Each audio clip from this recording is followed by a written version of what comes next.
Hello hi दोस्तों, नमस्ते, प्रणाम। आप लोग कैसे? उम्मीद करते हैं मेरे सभी फ्रेंड अच्छे होंगे, स्वस्थ और मस्त ज़बरदस्त होंगे दोस्तों। तो आज देखिए हम लोग गीता सिस्टर के आए हैं मिलने, और ये दीदी भी आई हैं।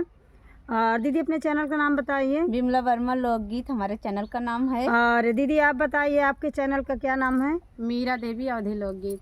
मीरा देवी अवधि लोकगीत। हमारा तो चैनल आप लोग जानते हो दोस्तों, शोभा देहाती ब्लॉग और गीता जय ब्लॉग।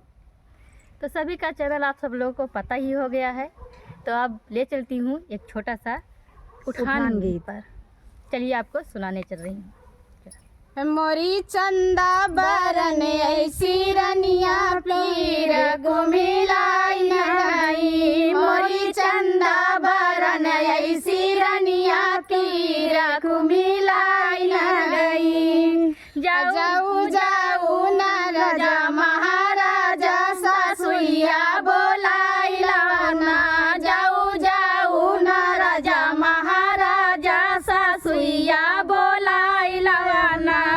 धना कबहू ना निहुरी पैया लागी माया हमारी नाई है ना, धना कबहू ना निहुरी पैया लागी माया हमारी नाई है ना। मोरी चंदा बरन ऐसी रनिया पीर कुमिलाई ना गई, मोरी चंदा बरन ऐसी रनिया पीर कुमिलाई ना गई। जाऊ जाऊ न राजा महाराजा जेठनिया बोलाई लवाना, जाऊ जाऊ न राजा महाराजा जेठनिया बोलाई लवाना। धना कबहू न हठू दला जोरी बाबूजी हमारी नाई है ना, धना कबहू न बैठू दला जोरी बाबूजी हमारी नाई है ना।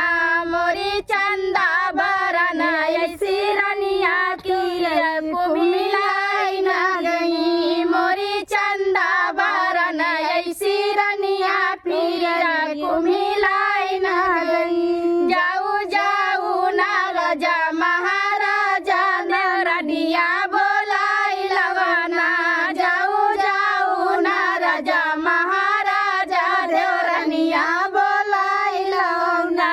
धना उतरे लागल धनाया उतैया लगा कई देलू भाइयों हमारी नाई है ना, धनाया उतैया लगा कई देलू भाइयों हमारी नाई है ना। मोरी चंदा बरन ऐसी रनिया पीरा कुमिलाई ना गई, मोरी चंदा बरन ऐसी रनिया की पीरा कुमिलाई ना गई। जाऊ जाऊ न राजा महाराजा ना नदिया बोलाई लवाना, जाऊ जाऊ न राजा महाराजा ना नदिया बोलाई लवाना। धना कबहू ना यानी गुड़िया फागो बहिन हमारी नाई है ना, धना कबहू ना यानी गुड़िया फागो बहिन हमारी नाई है ना। मोरी चंदा बरन ऐसी रनिया की कुमिलाई ना गई, मोरी चंदा बरन ऐसी रनिया पीर कुमिलाई ना गई। जाऊ जाऊ न राजा महाराजा गोतनिया बोलाई लवाना, जाऊ जाऊ न राजा महाराजा पड़ोसिनी बोलाई लवाना, जाऊ जाऊ न राजा महाराजा पड़ोसिनी बोलाई लवाना।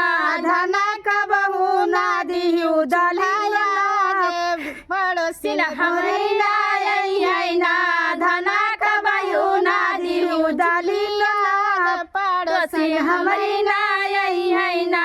मोरी चंदा बरन ऐसी रनिया पीर कुमिलाई ना गई, मोरी चंदा बरन ऐसी रनिया पीर कुमिलाई ना गई। तो बताओ दोस्तों, इतना रहा ने चंदा बरन रनिया के तब बोलावे ना गए, अब माया इतनी बड़ी रही।